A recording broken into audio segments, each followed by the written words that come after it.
खुलुमबाय मानगोनां रायजोफोर, नोंथांमोना ओरैबायदि खोथाखौ बावबाय नामा?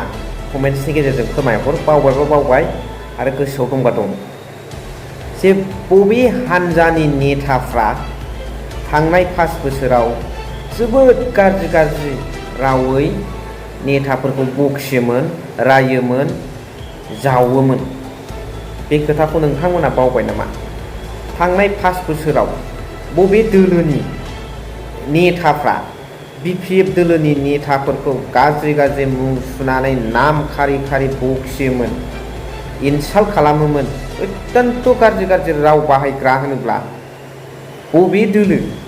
बबे दोलोनि नेताफ्रा आरो सोर नेताफ्रा? बेखौ नोंथांमोना कमेन्टजों फोरमायहरग्रोनाय।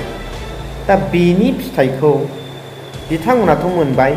दा बेफोरबादि गाज्रि खोथा बखिनाय, इनसाल्ट खालामनायजों बिथांमोना रायजो राजाफोरनि गोसोखौ डाइभार्ट खालामनो हागोन सानदोंमोन। गावसोरखौनो एट्राकसन खालामनानै लाखिबाय थानो हागोन सानदोंमोन। তেনেকুৱা ধৰণৰ মন্তব্য দিয়াৰ পিছত তেখেতসকলে কি ভাবিছিল? ৰাইজসকলৰ মনটো জয়লাভ কৰিব পাৰে নেকি তেনেকুৱা ভাবিছিল আৰু সদায় এট্ৰাকশ্যন কৰিব পাৰিব নেকি তেখেতসকলে তেনেকুৱা ভাবি পেলাই বেয়াকৈ গালি দিছিল ছ'চিয়েল মিডিয়াত BPF দলৰ নেতা কৰ্মীৰ সকলৰ ওপৰত। বাপাৰে ইনসাল্ট, বহুত ডাঙৰ ইনসাল্ट। दा बेफोरबादिखौ रायजो राजाफ्रा नुनानै मा सानदों? बिथांमोनखौ नेहाथ होननानैसो सानदों जायफोर लिडारफ्रा बेबादि होनदों आरो जायफोर दोलोनिफ्राय बेजों रायजो राजानि गोसोखौ जै खालामनो हायाखै। BPFआ प्लाससो जादों। बे बिराद गिदिर गोरोन्थि। रायजो राजाफ्रा बेखौ बावाखैना? कमेन्ट्सनि गेजेरजों फोरमायहर। स' दिनैनि भिडिअनि गेजेरजों बेखौनो नोंथांमोनजों माखासे खोथा सावरायनो होननानै आङो नुजाफैदों। जे सावरायनांगौ खोथाया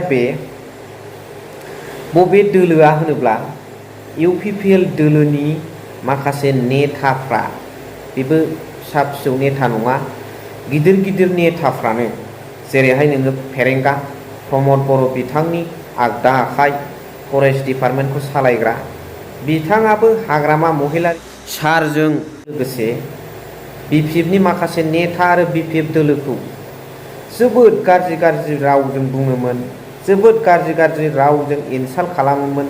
जि गाज्रि रावजों कम्पेरिजन खालामनानै एग्जाम्पोल लानानै बिथाङा बुङोमोन।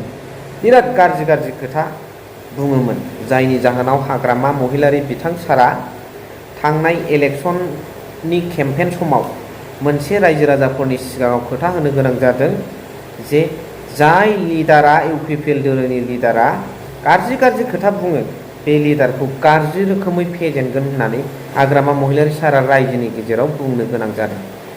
फेरेंगा डांगरिया और राकेश डांगरियार मुगर पड़ा सोशल मीडियात आमी बहुत बेयाके इनसाल्ट करा, हाग्रामा महिलारि सारक इनसाल्ट करा शब्द आमी शुनिबले पाइछु। जार कारणे जोआ इलेक्शन केम्पेनत हाग्रामा महिलारि डांगरिया जुन UPPL दलर नेता कर्मी सकले हाग्रामा महिलारि तथा BPF दलर ऊपरत बेया गाली दी थाके तेखेत सकलक बेयाके बहुत बेयाके हाराबर कारणे हाग्रामा महिलारि डांगरियार नेतृत्व दिया BPF दले डिसिसन लबले बाध्य होइसे। थांखि लानो गोनां जादों। फेजेनबायबो, सैथोआ नुजाबायबो, फेरेंगाखौ फेजेनबाय, सोरखौबा गाज्रि खोथा बुंग्राखौ फेजेनबाय। दा नोंथांमोन रायजो राजाया बेनि सायाव मा सानो? बिथांमोनाव दंना गाइखेर, फिथाइ सामथाइ, जौ लोङा, बेदर जाया, बिथांमोना बिराद थान्दा मेलेमजों साननानै सोलिग्राया बिराद गाज्रि खोथा बेबादि बुङो। BPF दोलोनिफ्राय बेबादि होननायखौ खोनाफेरबावा।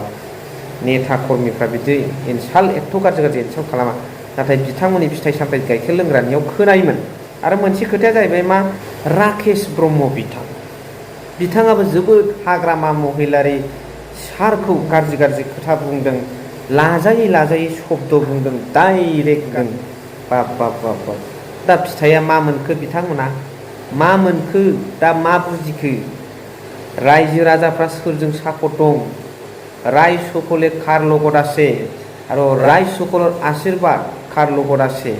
এই কথাটো আজি আপোনালোকে বুজিবলৈ পাইছে হয় না নহয় राकेश ब्रह्म डांगरिया एन्सार दिदिअ राजनितिकआव जौगानाय हायगानाय दावखोनाय फावसयनाय जेननाय देरहानाय रटेशन बुस्थुआ जाबाय थायो बे राजनितिखौ लानानै जिबादि नोंथांमोना मन्तब्य जिबादि नोंथांमोना खोथा बुंदों जिबादि इनसाल्ट खालामदों जिबादि रायजो राजाफोरखौ अपमान खालामदों जिबादि रायजो राजाफोरखौ अनसायनो रोङाखै जिबादि नोंथांमोना रायजो राजानि सायाव बुलडोजार सालायदों बेखौ रायजो राजाफ्रा मालाबाबो बावाखै समसो नेदों खिथेर होखारनो बेखायनो बेफोरबादि खामानिखौ जाहाथे फैबाय थानाय इयुनाव नोंथांमोना मावा बेखौ आङो आरज गाबहरबाय खैफोदनि समाव हाग्रामा महिलारि बिथां सारा बेसेबां रायजो राजाफोरजों लोगो लादों बेखौ नोंथांमोनाबो मिथिगौ बेनिखायनो बिथाङा दिनै